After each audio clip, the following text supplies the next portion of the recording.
Live from Victory Park, this is News 8 Daybreak Saturday.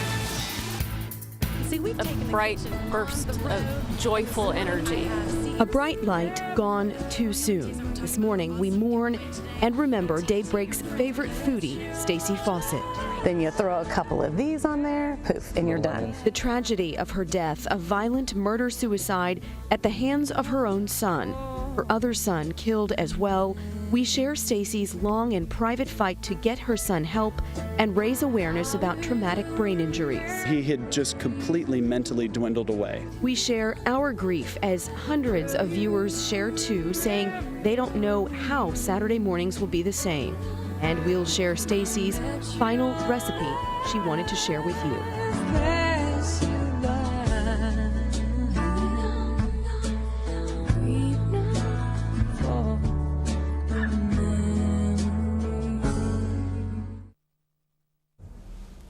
For many of us, it's been nearly 24 hours since we learned about the death of our friend Stacy, and it's strange and difficult for a lot of us in this room here at Victory Park to be here this morning. We appreciate you joining us. I'm Sonia Azad alongside Marlene Hilton and meteorologist Wes Hauk.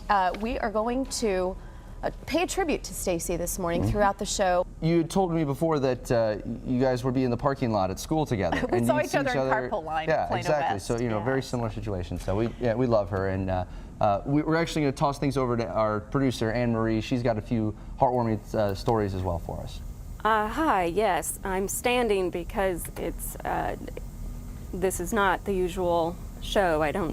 This is not the usual show. So I wanted to share some of my own photos, if we can go ahead and take H14.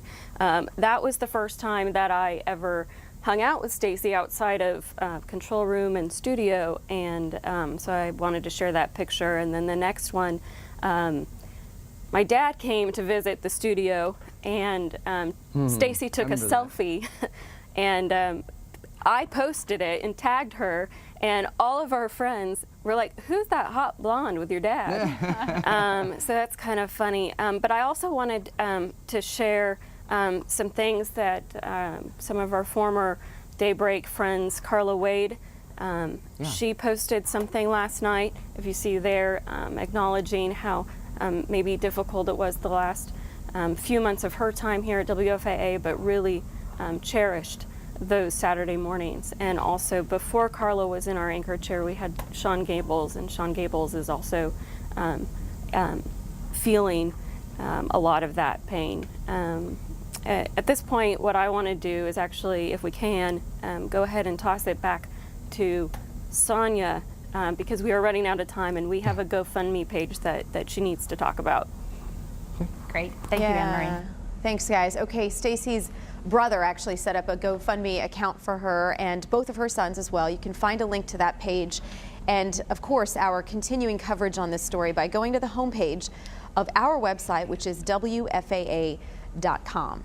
Now, we know Stacy's older son, McCann, suffered a concussion playing in sports. It changed him significantly. So coming up next, a brain injury specialist is going to join us on diagnosing the problem, the signs, and parents, what you all need to know if you have concerns about your own children. Well, our colleague Stacy Fawcett's son, McCann Utu, suffered from multiple concussions. We know from his friends and family the impact it had on him, as well as his mother. And we're joined now by Dr. Greg Shallon of Methodist Dallas Medical Center. Dr. Shallon, how could this, not one, but two concussions, have impacted someone's behavior? Well, concussions or brain injuries can impact behavior if they impact a certain part of the brain. So I like to say the brain is like real estate, location, location, location. Certain parts of the brain are more involved in behavior, and if those parts of the brain are injured, you can see all sorts of issues, a change in personality, disinhibition. Some people can be very placid, where they were sort of type A personalities, and other people who were very calm and placid can become more disinhibited. And I guess we, at least I, am not familiar with the specifics of the two concussions or the brain injuries that this young man suffered, but I presume that a doctor would be following up with this patient, especially after two instances, right? And then what is the therapy? What's the process after that?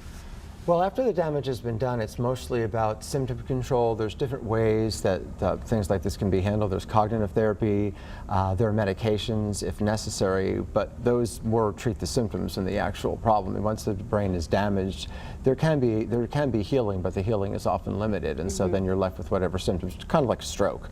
Really? Okay.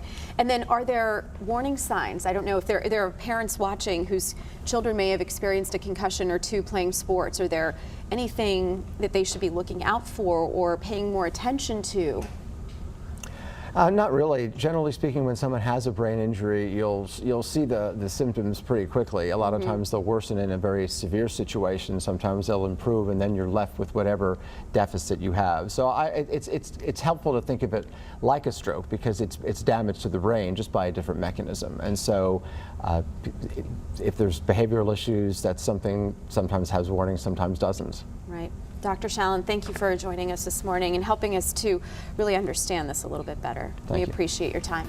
Stacy Fawcett is not here with us this morning, and I was really looking forward actually to meeting her today. I'm just filling in, and I said, you know, I made sure to tell Anne Marie, our producer, I said, hey, I don't eat meat. Can you have her make something without meat? I didn't tell you guys that story, but, you know. Well, trust me, would have compromised, and we didn't. Well, we ended up not having it. You guys just shared. You just shared a really fantastic couple of recipes. So and we try to do that justice. So I think when we come online, they'll have that recipe in full detail, and you can try and make that and share that with us as well. So. And we are back here with a final tribute this morning to our dear friend Stacy Fawcett.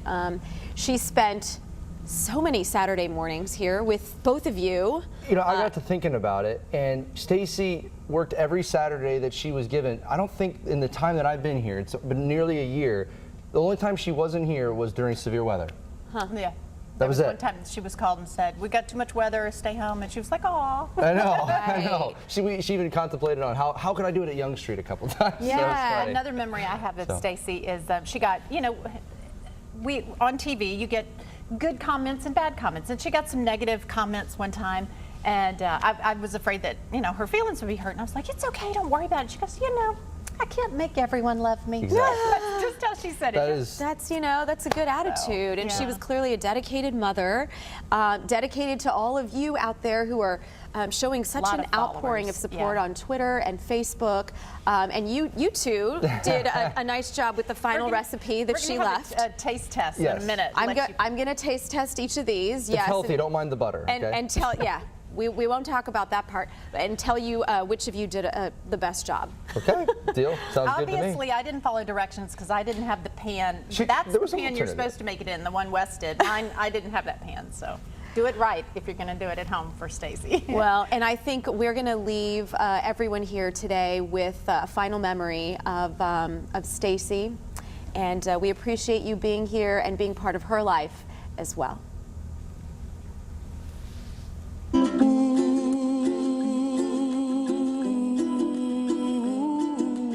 Hi, I'm Stacy Fawcett. I'm also known as Dallas's favorite foodie.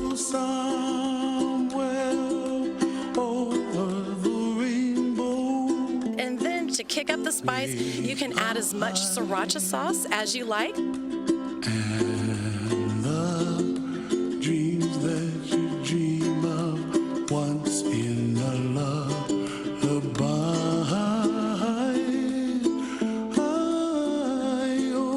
Hey, Stacy, can you bring that food over to us? Yeah. No, because we're getting ready to eat it. Bluebirds fly.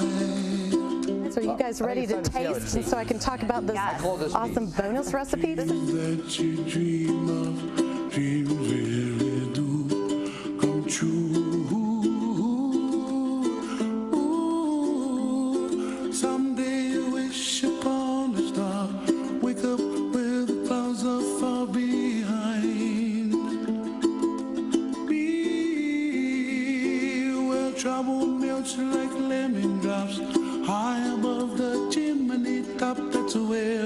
It's a new twist. So instead of using ice cream, we've lightened it up. We're using yogurt. Somewhere over the rainbow, bluebirds fly.